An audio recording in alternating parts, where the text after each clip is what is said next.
My name is Kim, and you're watching Kim Wilson TV. Today I want to talk about a very touchy subject, but a real eye-opener, and one I think we should discuss. Narcissistic rape by deceit is the topic of today's video. The topic of narcissistic rape by deceit is on my list of video topics I would like to touch on. I will say it was quite a ways down my list because I have really mixed emotions and very bad personal feelings about this topic. Now, Mary Lynn had suggested it in a comment, and she had brought up Joyce M. Short, someone whose work I have been reading for a long time. Now, since Mary Lynn brought it up, I'm going to go ahead with it today. I needed a kick in the pants to address this topic. So, Mary Lynn, thank you. Now, I was about 6 months into my relationship with Trevor. Trevor and I had previously worked together. Now, I'm going to be straight up. I did not find Trevor attractive at all.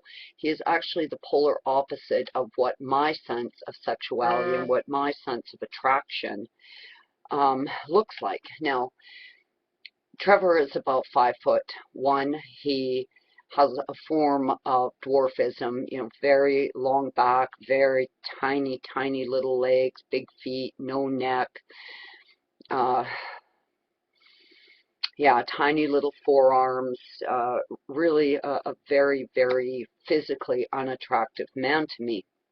He was a coworker, and he was kind of the silly guy at work, the drunk guy at work, the guy who always wore the funny hat. Like, he was, so far beyond, being attractive to me. In addition to that, he was a bigot and a racist. Really just a dirty, poorly educated, unattractive, redneck guy. Would I have ever in a million years found Trevor attractive? Never. Never have ever wanted to have sex with Trevor? Absolutely never. Never. Now, we're well into our relationship. I believe I have met my soulmate.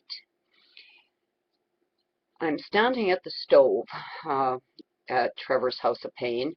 Trevor's in the living room. I can't see him, but I'm at the stove and I'm cooking dinner, and he kind of yells from the living room, "I told the guys at work I'd fuck you."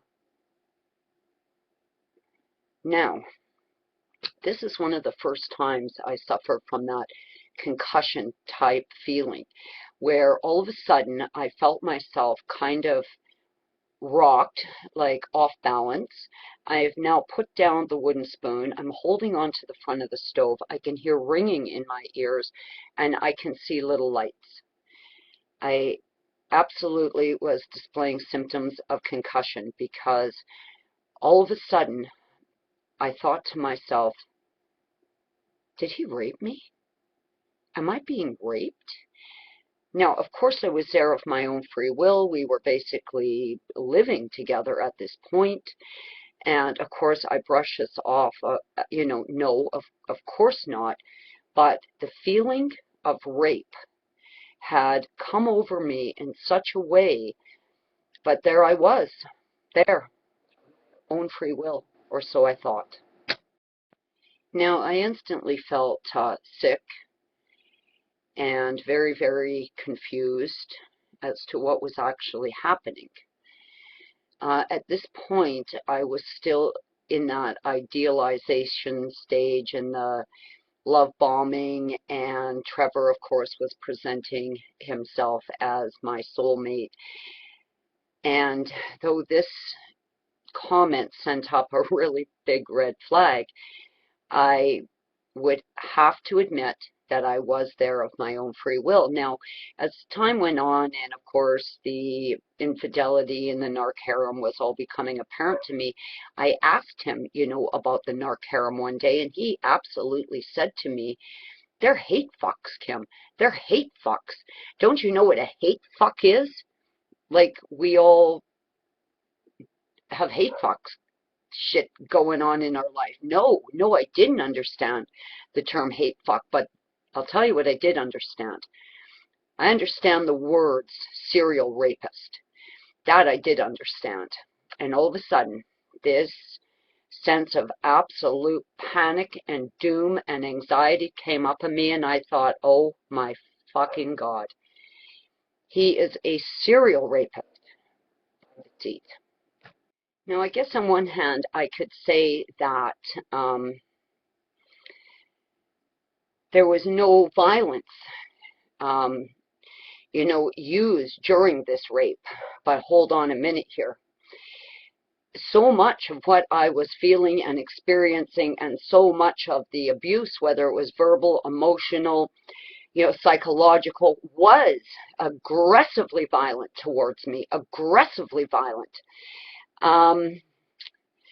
I was in a relationship with somebody who had very methodically and very covertly mirrored me. That's what they do. They have no personality, or they have a very damaged personality, thus the term narcissistic personality disorder, right? This is someone with a grave personality disorder who had observed me, watched me, mirrored me, created an image of what he thought or knew would appeal to me.